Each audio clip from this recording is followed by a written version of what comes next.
We're here in Lancaster, Pennsylvania at the National Watch and Clock Museum. So we're going to do a little something different today, no watch repairs. Go in and take a look and see what they have, and I hope you enjoy it. Let's go. All right, here we are. Look at that nice clock over there. Let's see if we can get a closer look, and we'll be heading in soon.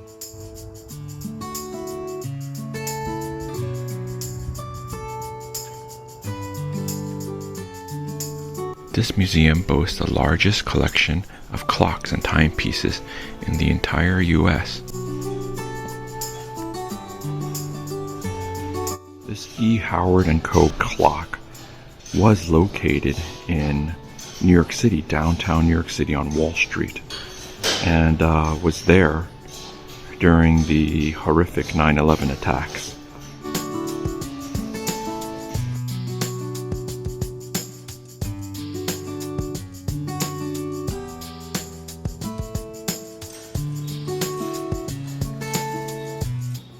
Look at how gorgeous this clock is.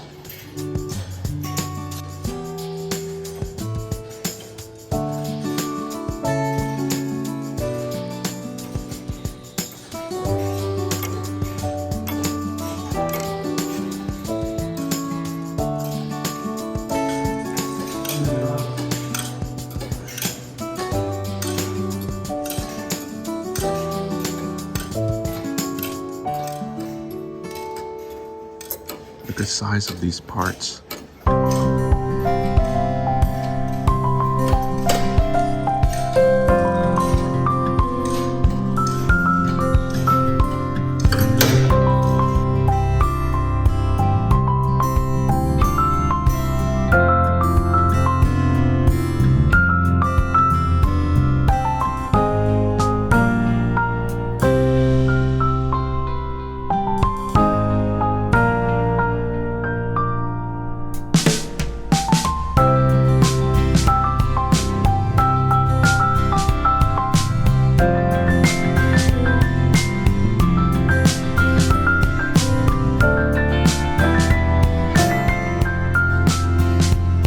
There were some exhibits showcasing Asian horology, sundials, compasses, and even pocket watches.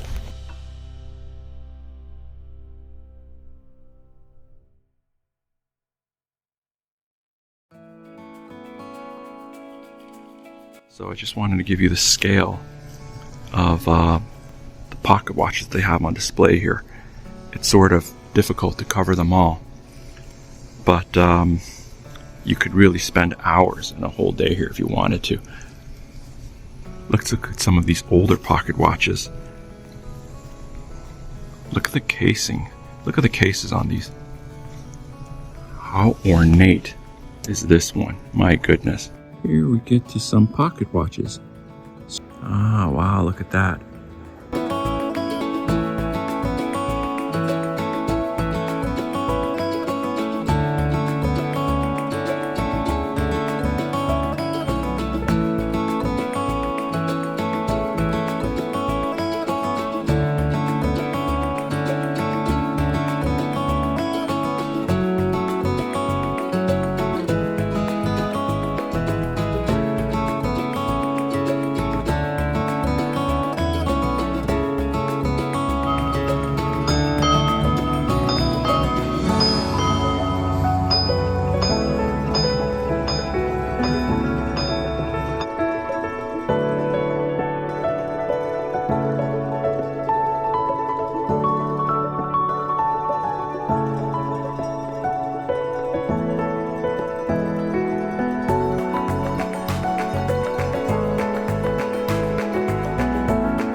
(16 and 18 size pocket watches usually get a lot of love, but here are some really gorgeous 12 size pocket watches.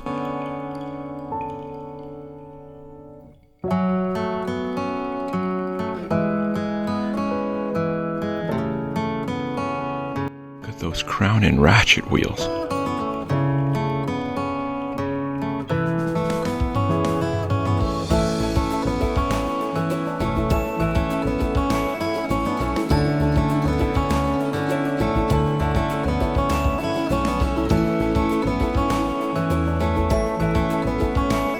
Here's the 4992B Hamilton Master Navigation watch.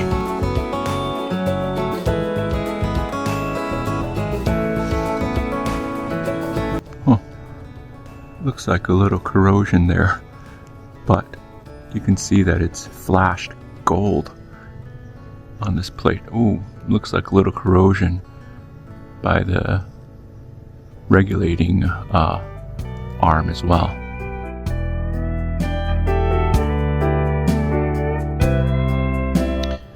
Yeah, the regulating arm looks like it's snapped off, but otherwise it's a gorgeous movement with, again, some gilt finishing on the balance cock. Here's a Masonic watch. This was manufactured by the Dudley Watch Company in 1933, also in Lancaster, Pennsylvania, and it's a 12 size 19 jewel model. I know Hamiltons get a lot of love, but South Bend actually put out some very top of the line pocket watches, and here's one, the Studebaker.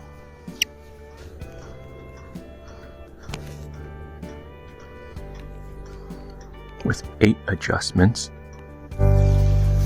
Some other watch companies we may not have heard of. Ote Watch Company.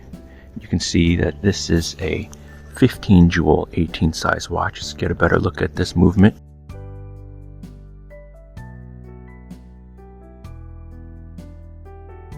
It's a beautiful, beautiful movement manufactured by the Seth Thomas Company. And this is the Maiden Lane model. Just look at that. I love the lettering on the barrel bridge, and of course that's a jeweled barrel bridge. And does that say 25 jewels? Yes, it's a 25 jeweled movement, circa 1900. Yet another watch manufacturer hailing from Lancaster, Pennsylvania. This is a 19 size 20 jewel model. And I'd never heard of this. It's called the Adams and Perry Watch Company.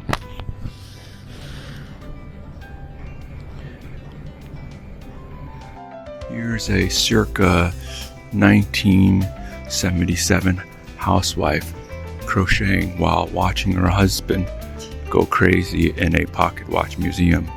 This movement is absolutely gorgeous. It's flashed gold, and that lettering is just beautiful. Take a look at that balance cock. It's really ornate, the damascening on it. And this is produced by, of course, the Hampton Watch Company, as it says. Circa 1891. It's a 16 size 23 jewel Model 2, number 103. Another one of those lesser known watch companies.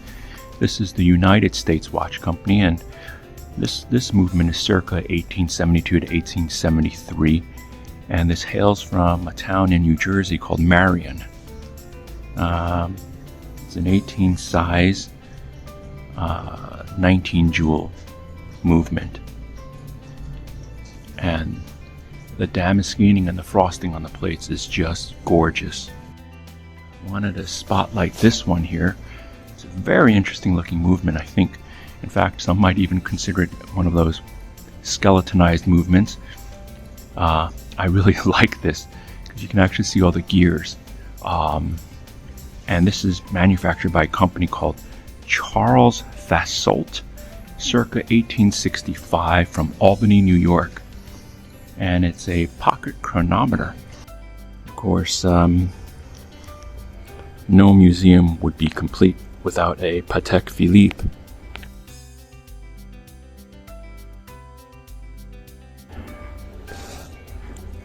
I'm fairly certain this one is a minute repeater.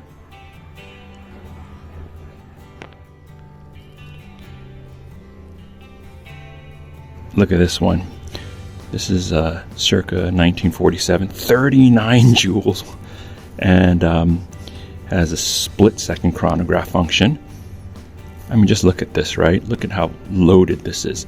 Has a minute repeater and a perpetual calendar. I don't often see movements like these, so thought it'd be interesting. Look at that, Holy Bible. A lot of companies put out watches with a wind indicator, which basically tells you how much wind is left in your watch. So I thought it'd be interesting to showcase some of these.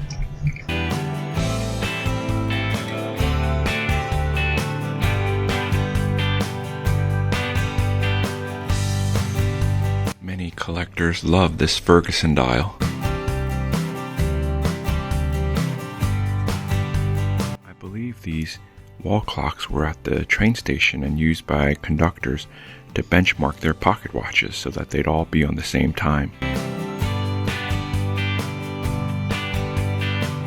Prior to the invention of the keyless works, of course, watches had to be wound, not only to wind the watch, but also to set time, and I thought these were an interesting collection of keys.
Section of the museum was devoted to Hamilton, and rightly so, because they really put Lancaster, Pennsylvania on the map.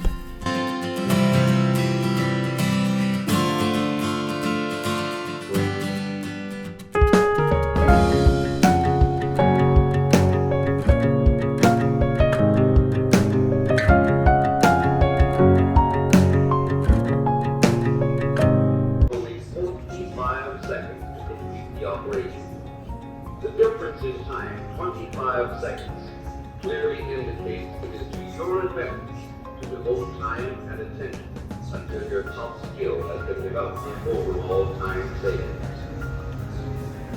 There is no fumbling or indecision. Every motion is made to count to the greatest effect. Compare this with the experienced operator working with pleasant, well-being jobs, with security.